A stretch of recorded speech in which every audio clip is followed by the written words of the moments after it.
Stop me if you've heard this one before. A young man was driving home from work late one rainy night when he spotted a woman in a white dress and a red sweater walking along the shoulder of the road. Concerned for her safety, he slowed down and rolled down the window so he could talk to her. When he asked where she was going, she said she was walking to her parents' house. The man pulled over and offered her a ride that she accepted. The woman gave him the address of her home, hopped in the back seat, and the man drove off. He sensed that she must have been cold from walking in the rain, so he cranked up the car's heater to help her dry off. Soon she removed her heavy red sweater and placed it on the seat next to her. The man tried to make friendly conversation, asking if the woman had a job, what she was studying at school, where'd she been that day, but she remained quiet, staring out the window, until they drove past an old graveyard. The woman began pounding on the glass of the car as if she desperately wanted something. Unsure of what to do, the man pulled over, but before he could ask her what was happening, she had gotten out of the car. He exited the car to try and find her, but the woman was nowhere to be seen. She must have somehow ran off. Confused, the man got back in his car and drove away. He went on his way and didn't think of it again until the next day, when he noticed her sweater was still in the back of his car. He decided to go to the house she had originally given him the address for and give it back to her. He found the home without any trouble, but when he knocked on the door, the old woman who answered it was confused by his story. She told him that her daughter couldn't have possibly left her sweater in his car because she died in a car accident 30 years ago.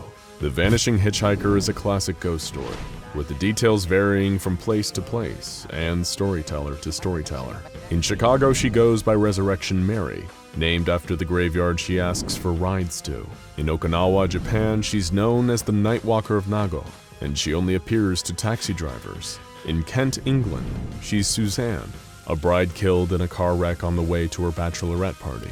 In North Carolina, her name is Lydia, and in Hawaii, she's believed to be the goddess PELE in human form. But as far as our friends at the SCP Foundation are concerned, the Vanishing Hitchhiker's name is Mary Talish, also known as SCP-1337. On the 19th of May, 1952, college sophomore Mary Talish was abducted on her way to class in her hometown of Muncie, Indiana. When police found her body 2 weeks later, her eyes and heart had been torn from her body in a ritualistic fashion, and she had scrapes and bruises that suggested she had been beaten before her murder. Her killers were never caught, and her body was returned to her family for burial in Tomlinson Cemetery.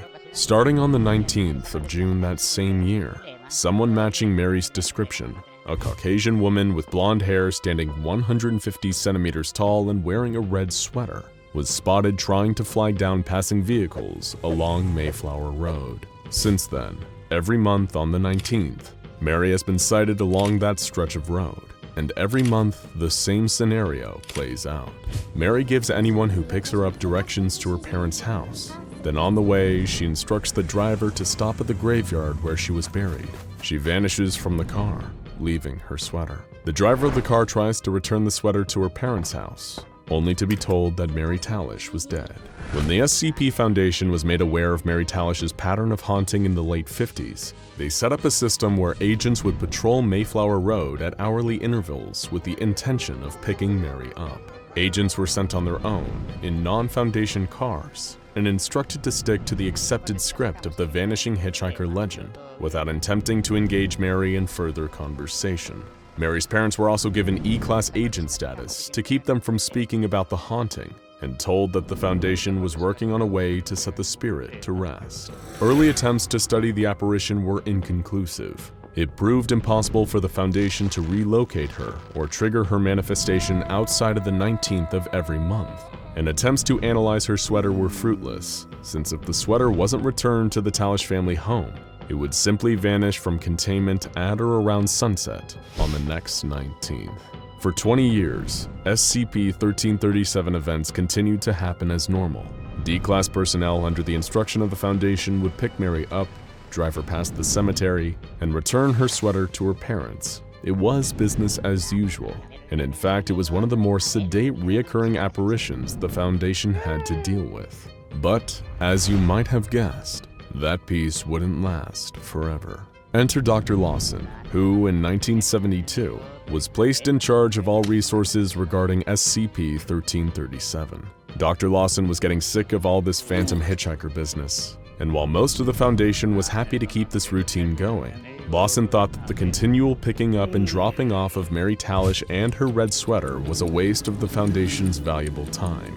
After all, it was the early 70s. The price of oil was at an all-time high, so the expense of sending car after car up and down the same road for a solid day once a month just to pick up a ghost was more trouble than it was worth. So Lawson started developing a plan, one that he didn't go through the proper Foundation channels to approve. He reasoned that the reason Mary's ghost kept coming back was because she wanted something.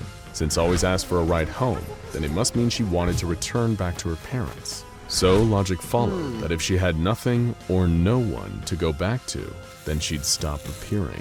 On the 18th of June 1973, Lawson went ahead with his plan without his superior's knowledge and ordered the execution of Mary Talish's parents, as well as the immediate demolition of their family home. According to his journals, Lawson had hoped that his attempt at decommissioning 1337 would significantly cut the Foundation's gas bills, freeing up valuable funds, at which point he'd surely be promoted in recognition of his brilliance. But that wasn't what happened. Lawson was demoted from team leader to junior staff, and only kept on 1337 detail out of the belief that, without a family to return to, Lawson would become the new focal point of the haunting should Mary Talish ever return. Though Lawson's actions weren't at all above board, even by SCP Foundation standards, they did seem to have worked. The 19th of June came and went without a single Mary sighting, and she wasn't seen the next month either. A full year went by without any sign of the Mayflower Road apparition. Satisfied with this turn of events, the Foundation made the decision to officially reclassify SCP-1337 from safe to safe decommissioned, and the gas money that was budgeted for the Mayflower Road patrol was redirected to the SCP-682 Tank Acid Fund. But even though everything seemed to have been sorted out, Lawson wasn't entirely satisfied, and not just because of his demotion. Whether it was intuition or merely guilt-induced paranoia is unclear, but he suspected that Mary was still out there somewhere. At first he thought that she might show up on the anniversary of her parents' deaths, but then that date came and went, as did 8 more anniversaries after it. Finally, on the 19th of June 1983, Lawson decided he had to see for himself. Fitted with recording equipment, he drove alone, in a non-Foundation standard car, down that lonely stretch of road, where so many before him had stopped to pick up that mysterious blonde woman with the red sweater.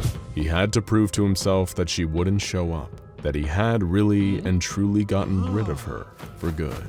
It was about 5 o'clock in the evening when he reached Mayflower Road. At first, he didn't experience anything strange. He scanned the roadside, looking for the phantom hitchhiker walking along it, but there was nobody there. Dr. Lawson breathed a sigh of relief. He may have orchestrated the deaths of 2 innocent people, but at least it hadn't been for nothing. He turned on the recorder he brought with him and logged that nothing had happened. SCP-1337 had been permanently neutralized. As he approached the T intersection and prepared to turn onto Marsh Avenue, he looked up to adjust his rearview mirror. To his horror, he found that he wasn't alone in the car. Someone was in the seat behind him. Someone with blonde hair and a red sweater. His last transmission consisted only of, "Wait, who the hell are you?" before the recording abruptly stopped. Lawson's car was found soon after by Foundation agents. Lawson was dead in the front seat, bruised and bloody, with his eyes and heart ripped out in a ritualistic fashion, just the way Mary Talish had been found all the way back in 1952. It turns out that Mary hadn't been neutralized after all. She'd just been waiting for a chance to get revenge on the man who killed her family. And Mary didn't stop with Dr. Lawson. No longer does she appear, walking along the road waiting for someone to offer her a ride before disappearing without incident. Now, should someone pass by without offering a ride, she will appear in their back seat before reenacting the method of her own death upon the driver. And her physical appearance has changed too. Whereas before she looked like the image of a pretty young woman before her tragedy, now recordings show that she appears with the wounds of her death present, her eyes gouged out in their sockets, and a massive hole in her chest where her heart should be.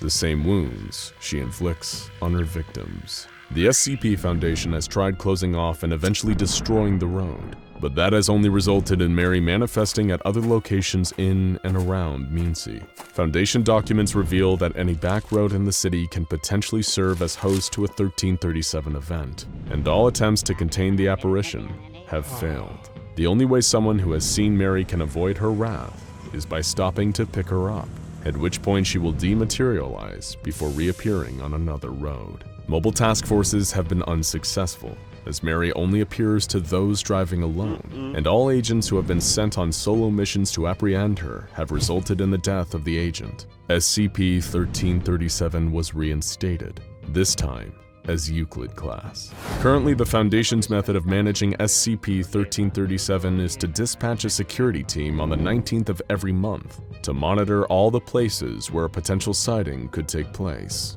As soon as signs of a manifestation are identified, a remotely controlled vehicle containing a single D-Class is driven to the location. Once Mary appears in the car is piloted to the empty lot where her home used to stand, and the remains of the D-Class are then disposed of. Like a lot of the stories that get passed down as urban legends, the story of SCP-1337 has a lesson that can be taken away from it. This SCP started off as an ordinary local haunting, no more deadly than Lydia, Suzanne, Resurrection Mary, or any of the countless other local versions of the Vanishing Hitchhiker story. But thanks to one rogue Foundation doctor and his desire to rush what he thought would be an efficient solution, the spirit not only became harder to control, but also much more violent and bloodthirsty than anyone was prepared to deal with. So if there's anything we can learn here, it's that no matter if you're a student, an office worker, or a researcher with the SCP Foundation, think twice about cutting corners. It might save you a little bit of time and money in the short term, but in the long term, the results could be fatal. Now go check out SCP-087 The Stairwell and SCP-035 The Possessive Mask for more explanations of the creepiest SCP tales.